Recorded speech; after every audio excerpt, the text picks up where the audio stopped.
I'm Sharene. I come from an organization called Connect. We're looking at a lot of things that are happening because of COVID and then the stimulus check and just money overall. With the work that I have been doing, we're seeing a lot of people being taken advantage of because of the money, or abused because of the money. You can be hurt financially without someone laying a finger on you. And it has a long term impact, a lot of consequences, right? If you're being hurt in the pocket or with money, it just isn't so simple as a one-time thing and then you get over it. Many times it takes a lot to repair or to recover from that. Abuse or intimate partner violence could be a part of, as I have on the screen, all different types of abuse. We know physical, sexual, but the last bolded area there is the economic abuse, right? And that really impacts how someone can make decisions in healthy ways regarding money. And also there could be a lot of fear. Let's say if someone is forcing them to give them their money. And all of this is around the area about this whole issue of power and control, but we're going to focus on the money piece, right? If we're looking at financial and economic tactics, right, we're looking at everything from sabotage, like doing things so you don't make money, or doing things so you don't have your own money, to just control and coercion. Coercion really means like forcing somebody, like pressuring them to do something with their money that they do not want to do, right? And during these times, money could be very tight. And just the thought of being pressured to have whatever you have, being pressured to do with it what you don't want to do with it, is part of what we see as a pattern of abuse that could be happening. We have everything from just plain old stealing and taking money away from folks, pressuring the survivor or someone for money and support. So for example, it could be, oh, now that you have your stimulus money, you can help me, or you can use your money to support me, right? And I want to be clear, this is about forcing someone. This is not like you want to help somebody out of the kindness of your heart. This is someone who is being forced to do something, right?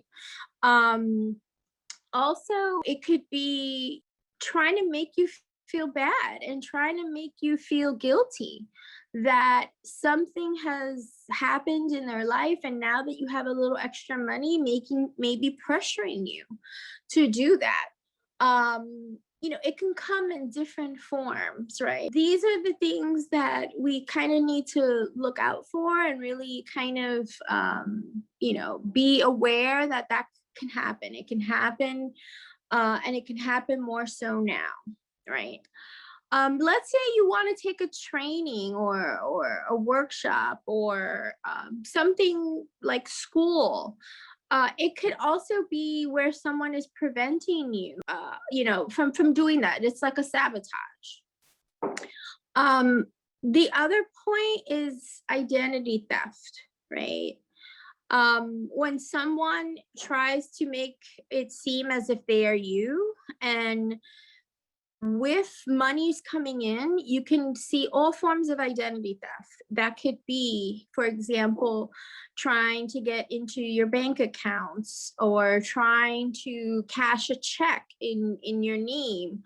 Also, with that involves looking at people who are able to go online, who are able to open up a credit card or some sort of credit line in your name. And I say that we're seeing a rise in this because people who are living together, if it's an unhealthy or abusive relationship, they have your information. They know who you are. They know your birth date. Many times they're able to find out, social security numbers, things like that, personal information. And it is very, very easy to go online. It's very easy to go on the computer, go on a website and open up a credit card or credit in someone else's name. And that is because there's no face-to-face contact, there's no exchange of ID. It is just someone plugging in your information. And we have to be very cautious and really look for things in our credit reports, even if you don't own a credit card. Let's say you've never had a credit card and you say, you know what, I don't need to look at my credit report because I've never owned a credit card and I should be fine. I will tell you that I've had many examples over these past year because of COVID. People kind of all of a sudden getting bills or getting information, and they're saying, how did this happen? This is happening because people are able to open up cards in their account. So it's not until, let's say, they look at a credit report, or it's not until an email or a bill comes in, do they realize this is happening. So one of the things that we do recommend is for you to every 6 months or every year, try to look at your credit report. There are many free credit sites like Credit Karma or freecreditreport.com where you can look at your credit and see if everything is okay. Because during these times, very vulnerable times, people are able to take advantage and use technology. Technology is good in many ways, but it can be used for these really negative things and damaging someone's credit. And if it's someone, a family member or a partner, someone you're living with, they definitely have information on you. They definitely could do this behind your back. They can actually make everything be sent to an email that's not even your email, so that they can keep track of the credit and you will not have any clue of what's going on. So that is very, very scary, but it encourages us and it empowers us to really be mindful of our money, of our credit, of our savings, anything having to do with protecting that, right? So, I share this because it's important for us to know this knowledge and know this information, and be proactive and really do things to protect ourselves, right? And during this isolation period, a lot of the manipulation of someone's finances can occur, a lot of worry that, if I don't do what this, let's say hypothetically, if it's your partner, if I don't do what they say, they're going to hurt me or harm me in other ways. So money is a financial way for someone to hurt and harm someone else, right? You're looking at preventing access to bank accounts, insurance, and like I said, that can easily happen if someone is taking things out in your name, or they're just not letting you have your own accounts or your own cards. Preventing someone from even being on the lease of the apartment, or if you own something, a mortgage. And that is just so that you don't have your own access to, a line of credit or something like that. Preventing someone from getting a driver's license and learning the language. Those two things are interesting because I think people don't think about that and connect it to financial stability or financial freedom, right?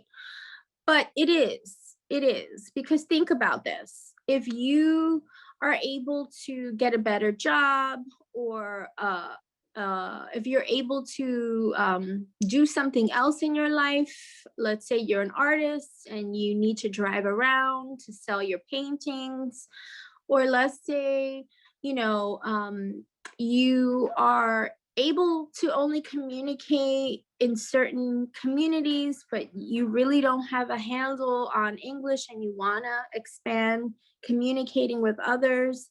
This has an impact on your financial stability and your financial freedom, right? For the long term, for the long haul. And many people aren't looking at it from that view or that perspective, right? But it also is part of how someone can have power and control over you. Social Security, IRS, places like that will never call you, will never call you. Okay, always remember that. They will never call you. Any correspondence or any way that they want to communicate with you will be via mail. That's how they communicate. And so please be aware that these scams and these cons are also on an uptick now, especially people knowing that we're getting a little extra money because of the government.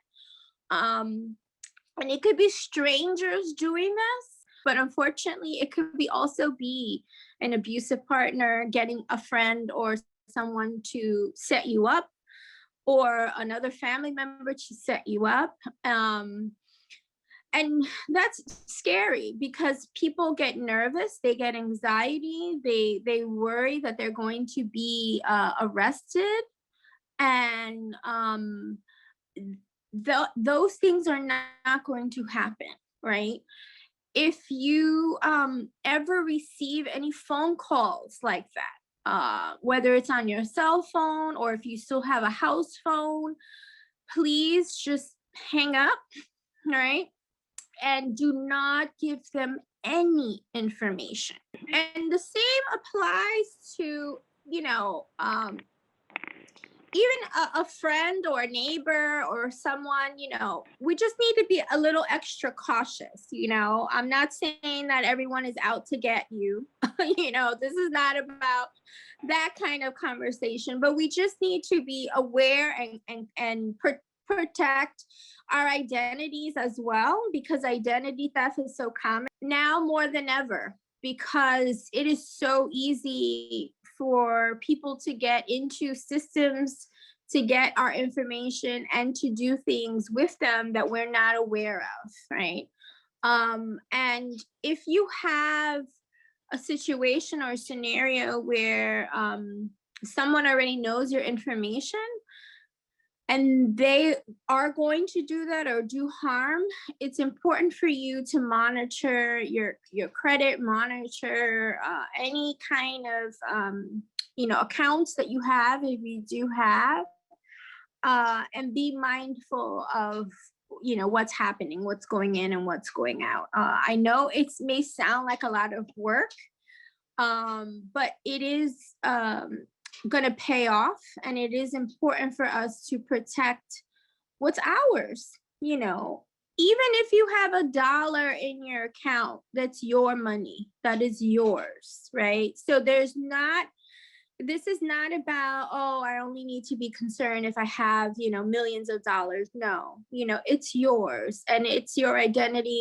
Make sure your mail is put away in a safe place. Make sure you shred your documents if you still receive paper bills. Anything that has your birth date on it, your name, your social security number, accounts, shred them. Make sure your name and all that information is nowhere on it, right? We don't want that going into the trash, and we don't want people finding our information. But the more comfortable we are just having an awareness of what's ours, of knowing how to protect it, you know, it does get easier, and you do feel more and more comfortable sharing if something has gone wrong, or sharing if you realize that there's something that is off, so like, what do you do if the financial abuse, let's say your partner, ex-partner, or even a stranger has come up, and you want to move to a new apartment, or you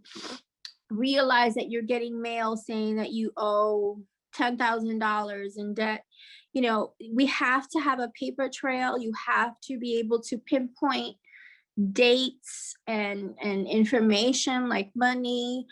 And the only person that really can fix that or handle that is you, and you taking stock in what you know you owe, what you don't owe, and what you have and what you don't have, right?